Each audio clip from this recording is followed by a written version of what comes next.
Ustadz, sebelum kita masuk lagi lebih dalam terkait politik, Ya. Ustadz Pink, boleh dijelaskan ke Sobat Busama ID apa sih Ustadz Pink ini, atau memang sebutan atau gimana nih Ustadz? Jadi gini, kebetulan saya tausiah tuh suka pakai peci warna pink. Nah, dari situ inspirasinya tuh. Udah antum pakai nama pink aja udah deh. Wah, saya bilang enggak, saya bilang. Tapi ini bagus loh, Kiai. Ya, bener. Iya. Sejak kita pakai nama Ustadz Pink, kita bisa dakwah lintas pulau malahan. Nah, Oke, jadi ini Sobat Busama ID mungkin yang belum mengetahui Ustadz ya. Pink itu singkatannya PINK. Saya diskusi panjang dengan beberapa senior saya, guru saya, baik itu di kalangan ustadz, baik itu di kalangan habaib. Bib, bagaimana pendapat antum ketika saya maju sebagai salah satu calon senator dari Kalimantan Timur? Alhamdulillah, Tanggapannya positif sama Ustadz ya. 100%.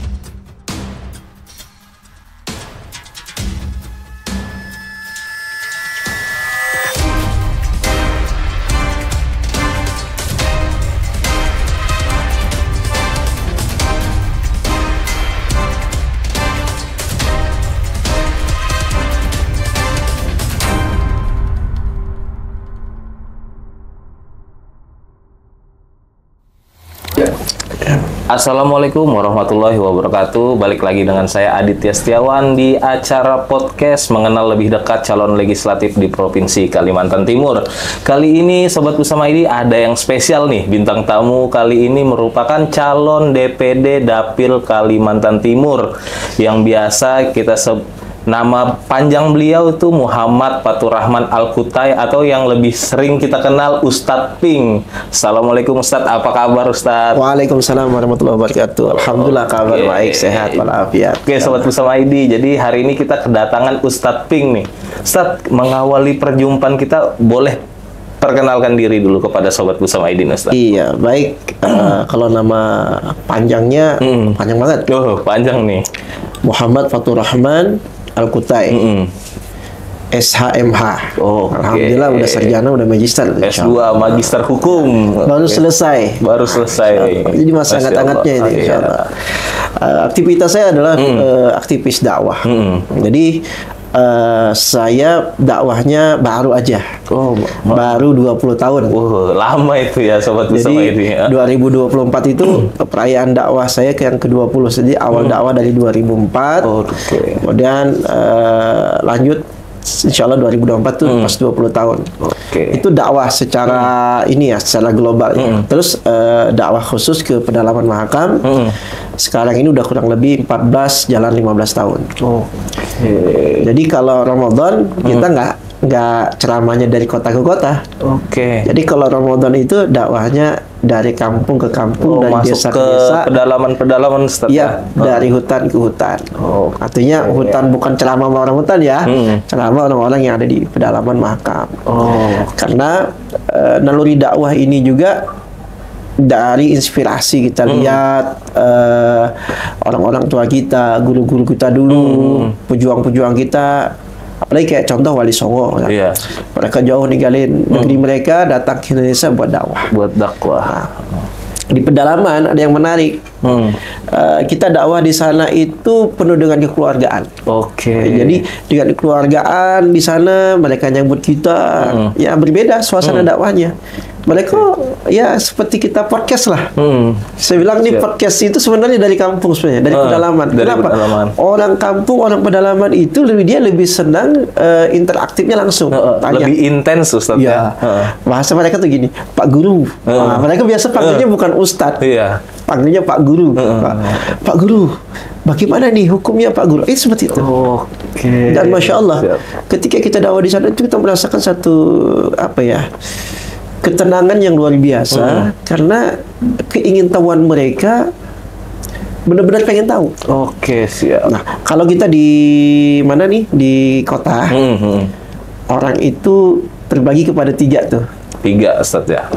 Ada cuma orang pengen ngetes, dia udah tahu jawabannya. Cuma pengen bertanya lah Ustadz ya.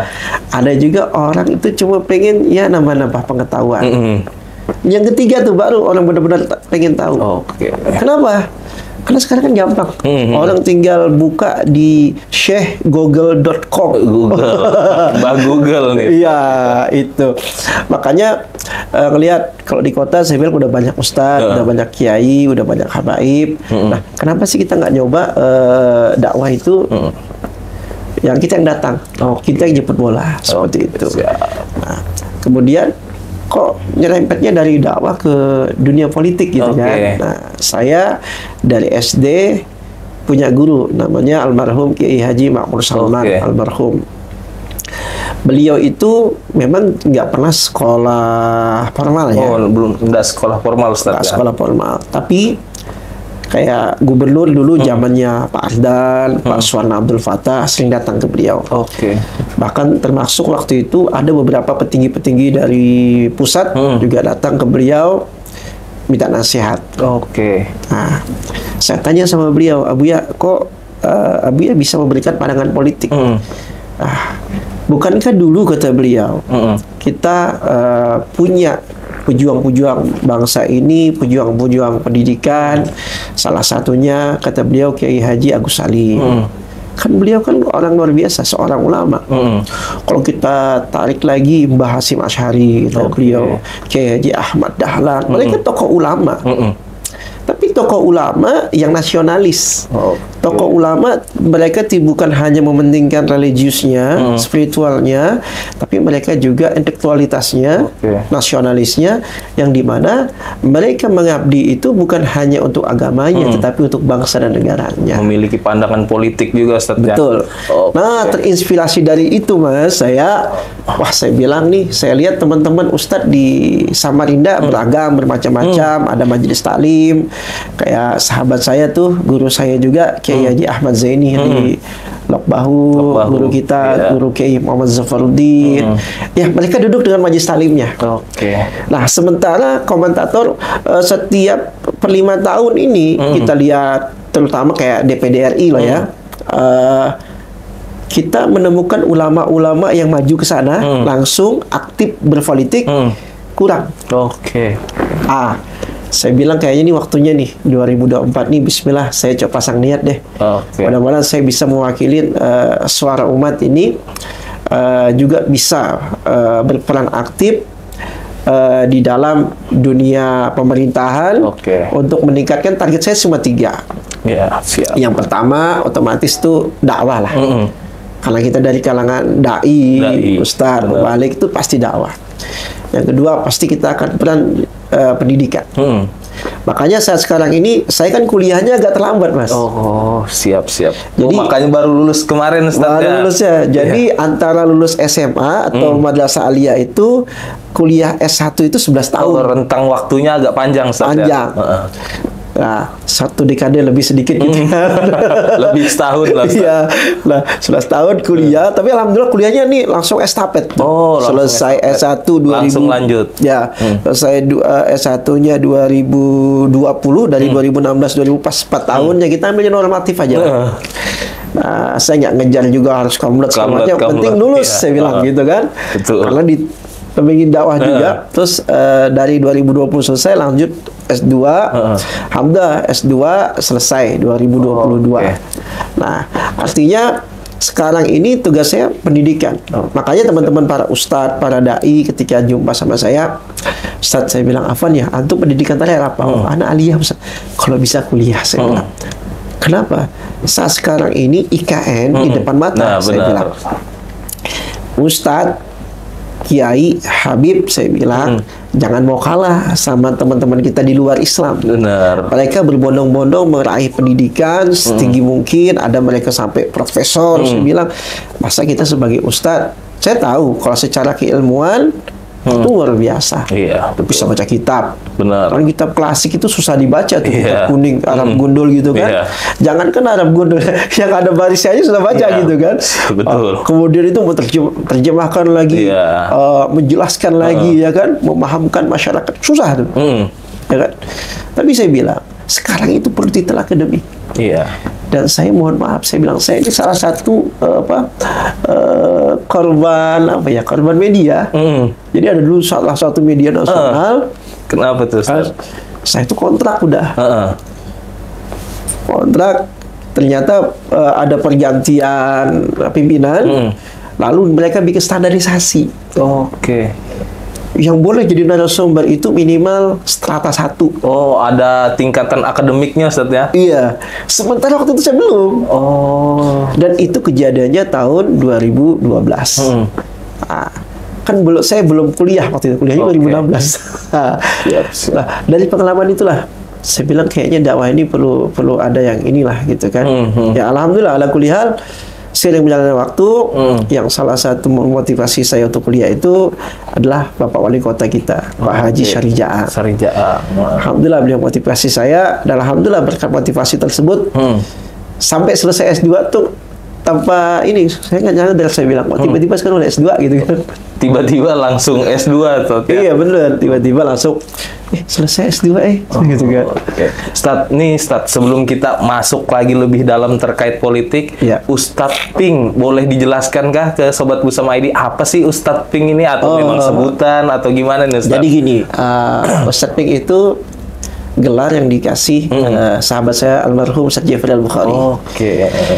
Jadi satu hari kita dakwah bareng sama beliau, dan beliau ini kan orang yang suka bikin ini, bikin identitas. Jadi ada teman-teman beliau itu, salah satunya ada namanya Ustadz Soleh Mahmud. Ustadz Soleh Mahmud itu kan disingkat Ustadz Solmed. Oh, Solmed ya. Nah, Ustadz Solmed, Terus ada juga sahabat beliau itu Qori juga, Ustadz Muhammad Hayatuddin, Ustadz Hayat, disingkat Ustadz Mohai. Muhammad Hayatuddin. Ada lagi yang unik, orang Banten tuh beliau, masya Allah tuh suaranya bagus juga tuh. Ustadz Ahmad Bahir Ghazali. Kalau disingkat Ustadz apa ya? ABG.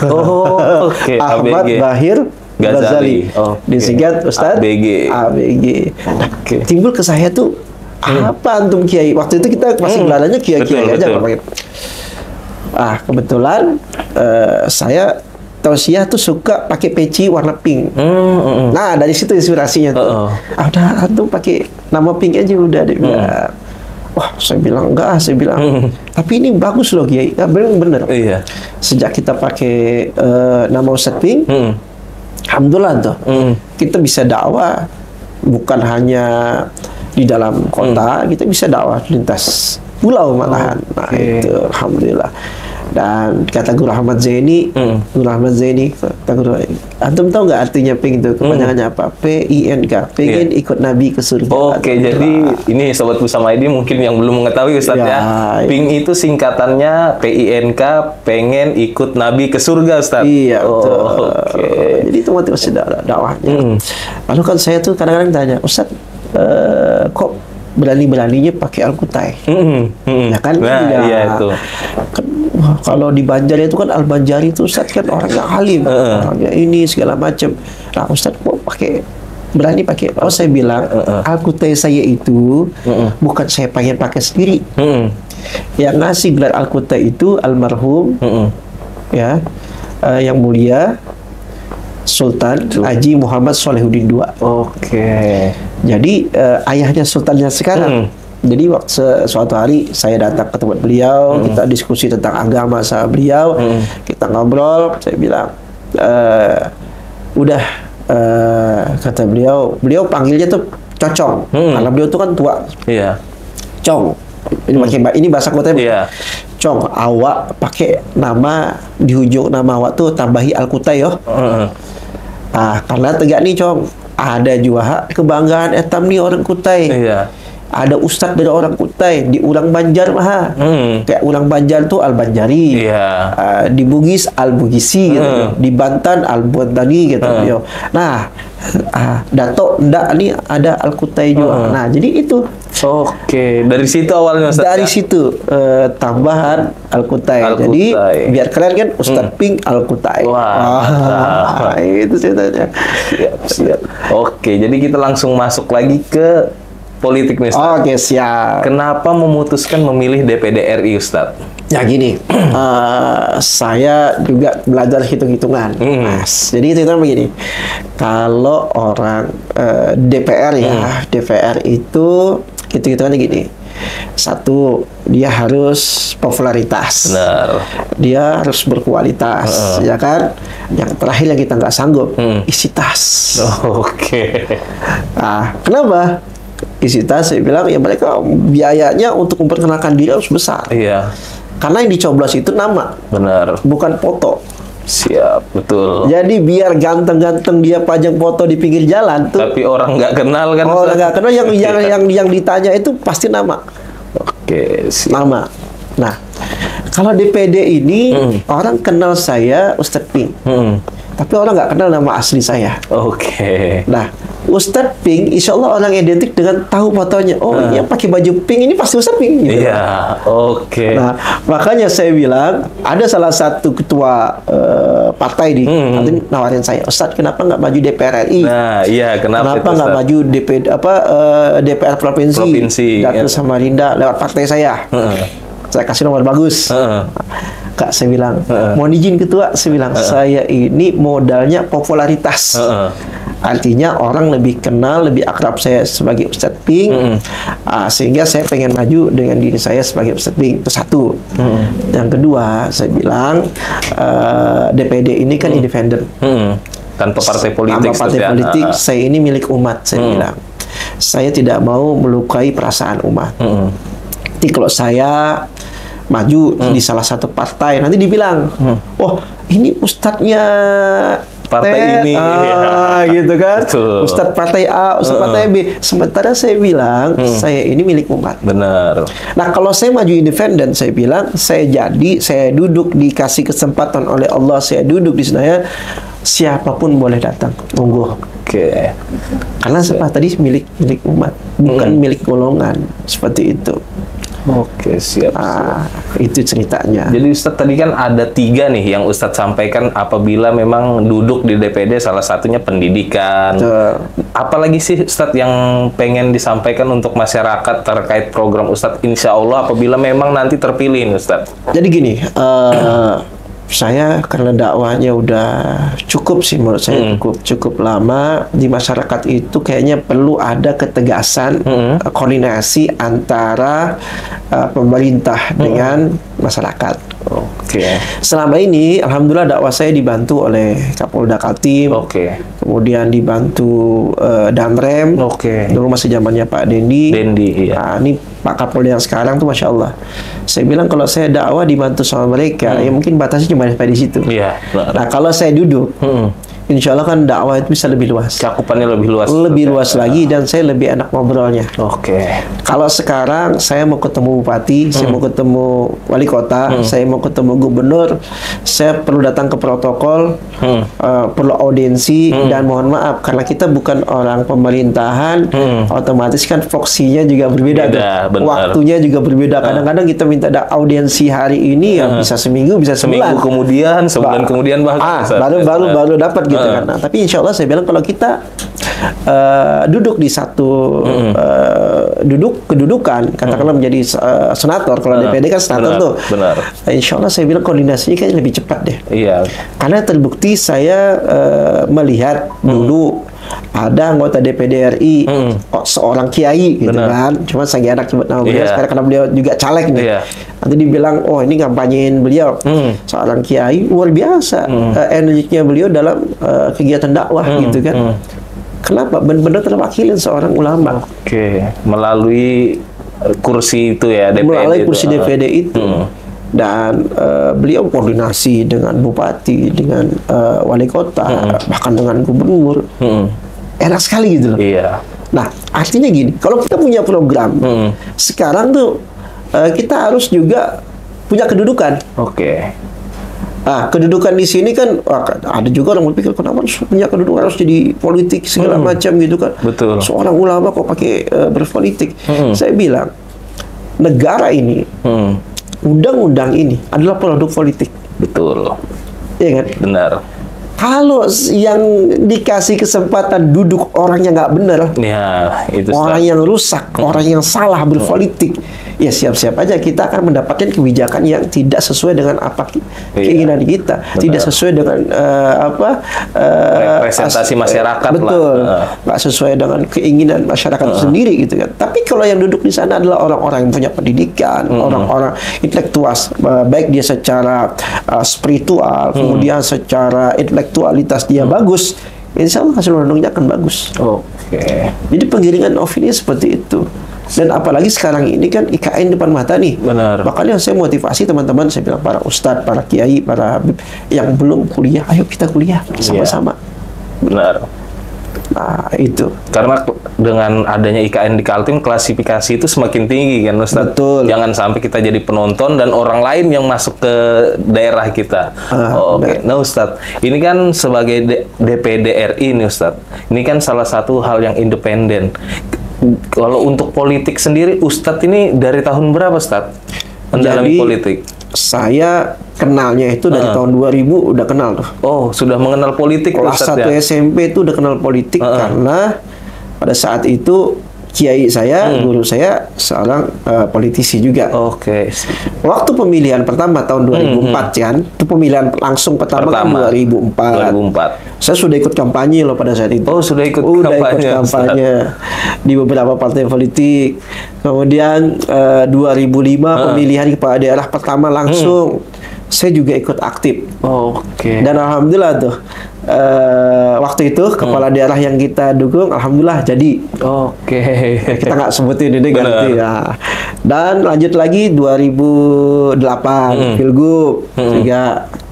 Kemudian Pileg 2009, 2014, alhamdulillah.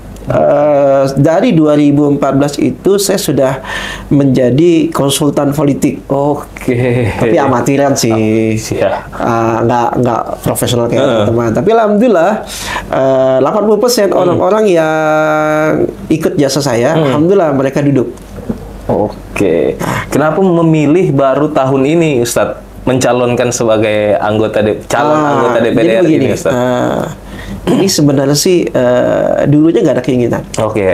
Cuma tahun 2020 kemarin, ketika itu kan saya bersahabat dengan almarhum, kalau udah meninggal kan jadi disebut tuh almarhum Bang Ferdian itu kurang lebih 12 tahun. Jadi saya nanya, saya diskusi sama beliau tentang politik, saya segala macam. Tahun 2020 itu kan beliau mundur dari anggota DPD RI. Kemudian beliau mencalonkan diri sebagai calon Bupati Kutai Timur. Saya bilang, 2024 ini apa sih cita-cita setelah gagal waktu itu? Kan kalah beliau.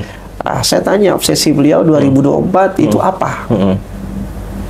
Lalu beliau jawab, saya 2024 obsesi saya mau kalau nggak jadi Bupati Kutai Kartanegara, kalau nggak jadi kembali lagi ke Kutai Timur, calon jadi Bupati Kutai Timur.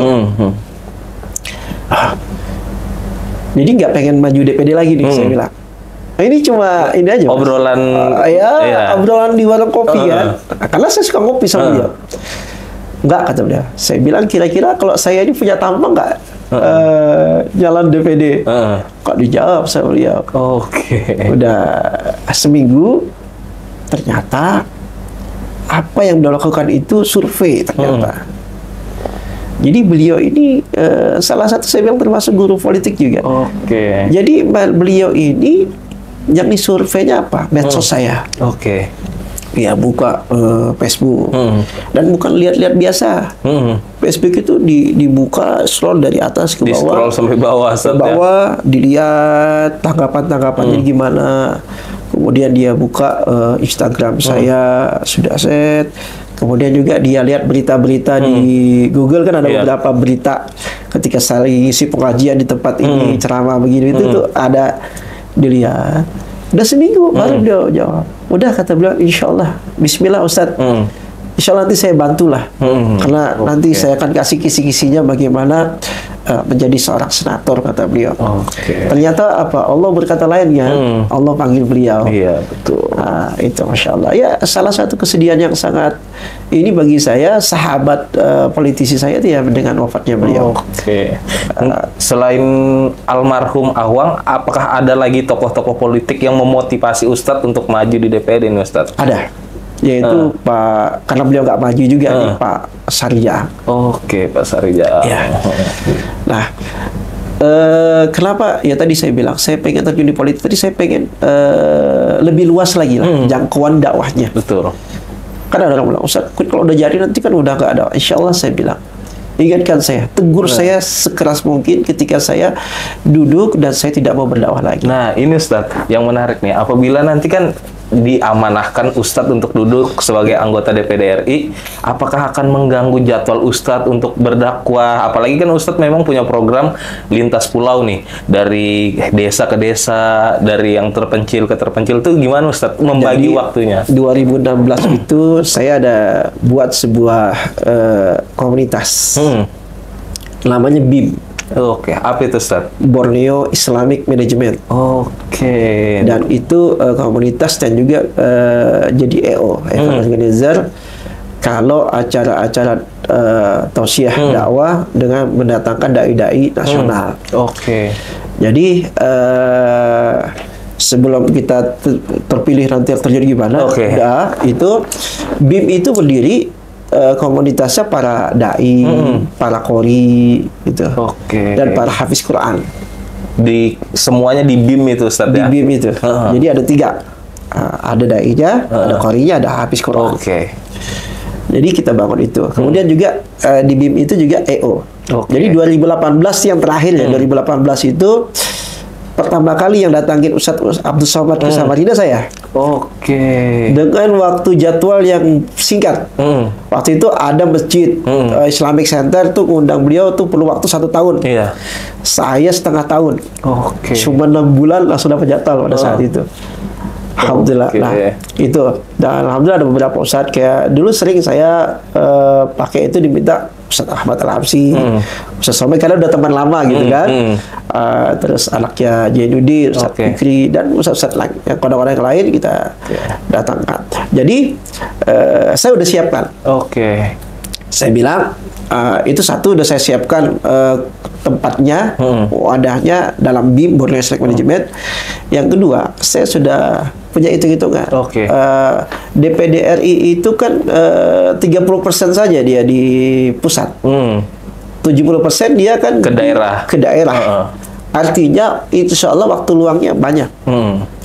Karena kan DPD dia punya kantor tuh, yang di samping Lamin Etam. Betul. Yang nggak ada kan DPR RI. DPR RI nggak ada, kan kantornya di Jakarta. Di pusat. Kemudian mereka punya fasilitas, ada rumah dinas. Nah, kalau DPD kan nggak ada fasilitas rumah dinas.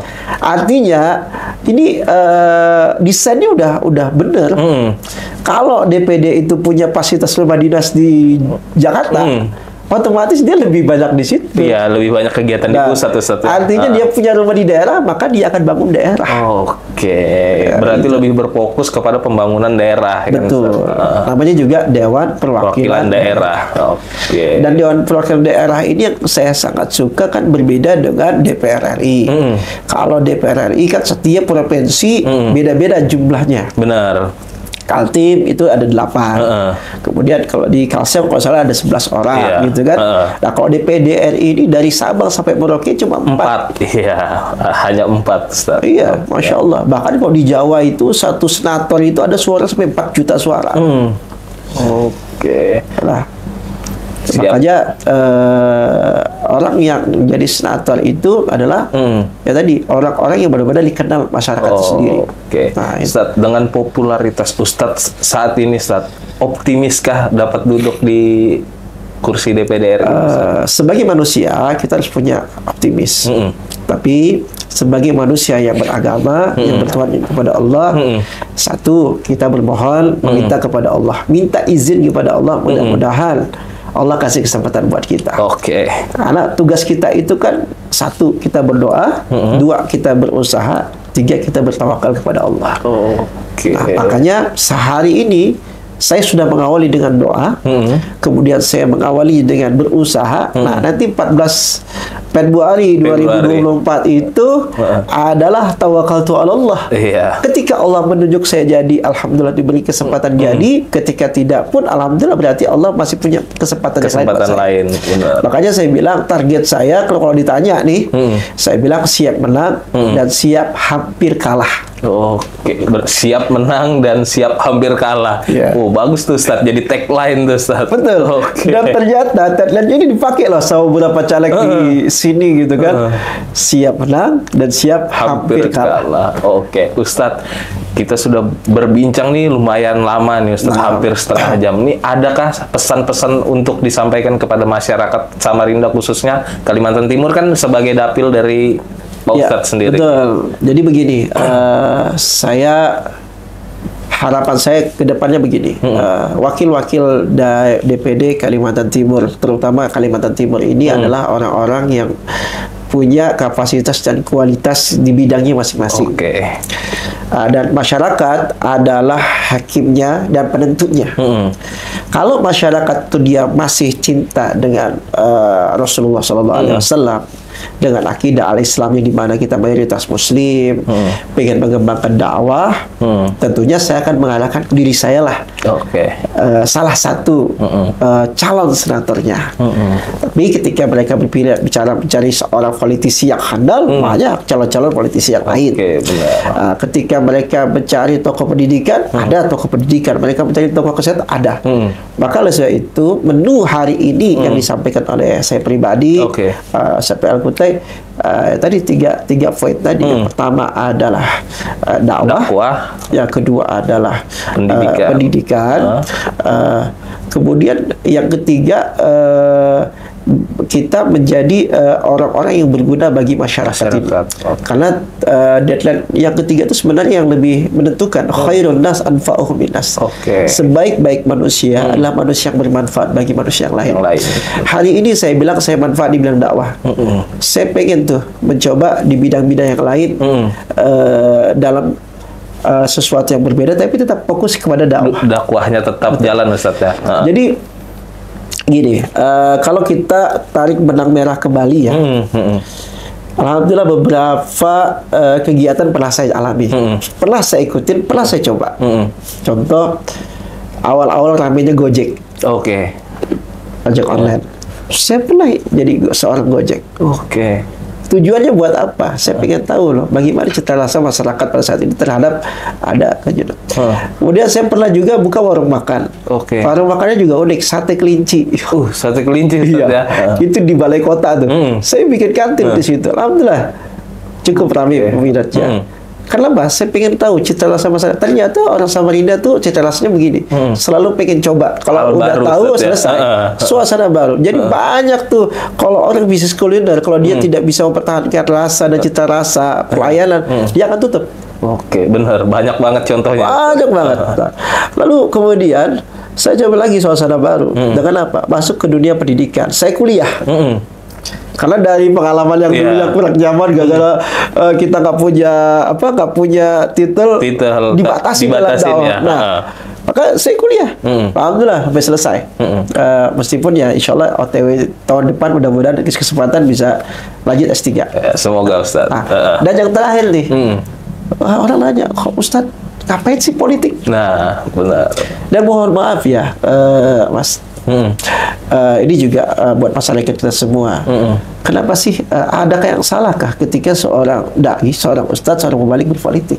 Benar, tidak ada Ustaz. Nah, kalau itu salah, yang benarnya bagaimana? Benar. Sementara kalau kita serahkan kekuasaan negara ini kepada orang-orang yang tidak benar, kan dampaknya ke kita juga. Benar. Nah, kalau ada orang yang mau tuh, kalau istilahnya salah satu politisi nasional kita mewakafkan dirinya untuk bangsa dan negara, saya bilang saya sebagai ustadz, saya ingin mewakafkan diri saya untuk Nabi Shallallahu Alaihi Wasallam. Dan juga umat tentunya Ustaz ya. Otomatis kan jelas tuh. Kalau kita mewakafkan diri kepada Nabi, otomatis Nabi akan menyerahkan kepada umat. Benar. Tapi kalau kita menyerahkan diri kepada umat,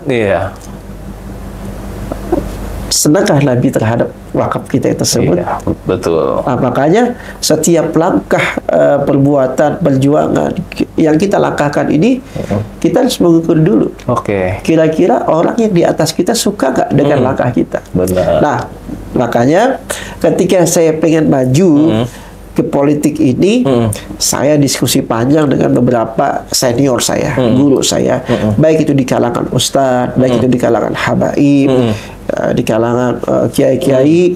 Saya tanya, guru, Bib, bagaimana pendapat antum ketika saya maju sebagai salah satu calon senator dari Kalimantan Timur?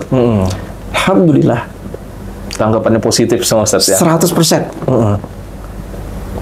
Seandainya ada 1% yang tidak mendukung dari kalangan habaib di Samarinda, 1% tidak mendukung, saya nggak maju.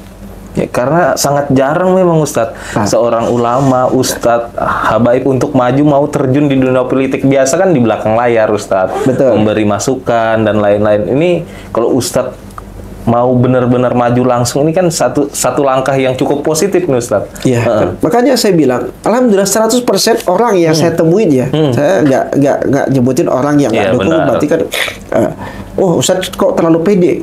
Ini bilang 100% habaib, ustadz, kiai yang saya ketemuin, Oke. itu mendukung dan mendoakan, baik yang dari Kaltim maupun yang dari luar Di Kaltim. luar Kaltim Ustadz. Iya. Oke. Kalau seandainya masukan begini, Ustadz Ping coba dipikirkan lagi lah. Berarti kan kurang 1% tuh. Iya. Kayaknya Ustadz Ping belum cocok deh jadi anggota. Berarti 2% kurang. Iya. Masih ada keraguan berarti mereka kan Iya. Ustadz. Tapi ternyata ini alhamdulillah, Semuanya positif Ustadz ya? oh semuanya positif. Artinya saya bilang, dan itu juga berdasarkan istikharah. Benar. Saya tidak mau terlalu pede juga. Oh, bentang-bentang ustaz terkenal, pede, insya Allah, enggak. Oke. Saya selalu dalam hidup saya, perintah guru saya dan perintah almarhumah umi saya. Benar. Nah, meskipun kau memandang itu bagus, kau bisa melangkah dengan pasti, engkau bisa. Tapi jangan tinggalkan Allah. Benar. Salatlah istiharah. Minta petunjuk sama Allah. Langkahmu ini benar nggak? Benar. Nah, makanya sebelum maju, diskusi sudah, baik dengan para politisi yang saya lihat mereka sesuai bidangnya, kemudian para ustadz, para habaib, para ulama yang sesuai pakarnya juga, diskusi udah, dasar mereka sudah kita dapatkan. Nah, terakhir ketika mau mengawali, maka deadline saya itu kan Bismillah for DVD RI 2024. Selalu saya gunakan kalimat Bismillah. Oke. Deadline yang kedua yang sebagai apa? Dai muda Kalimantan Timur untuk Indonesia. Oke. Artinya insya Allah mewakili semua. Nasionalisnya ada, religiusnya juga ada. Jadi nasionalis religius. Makanya kan saya selalu dakwah dulu, saya sampaikan dua hal. Kita harus cerdas secara intelektual, juga cerdas secara spiritual.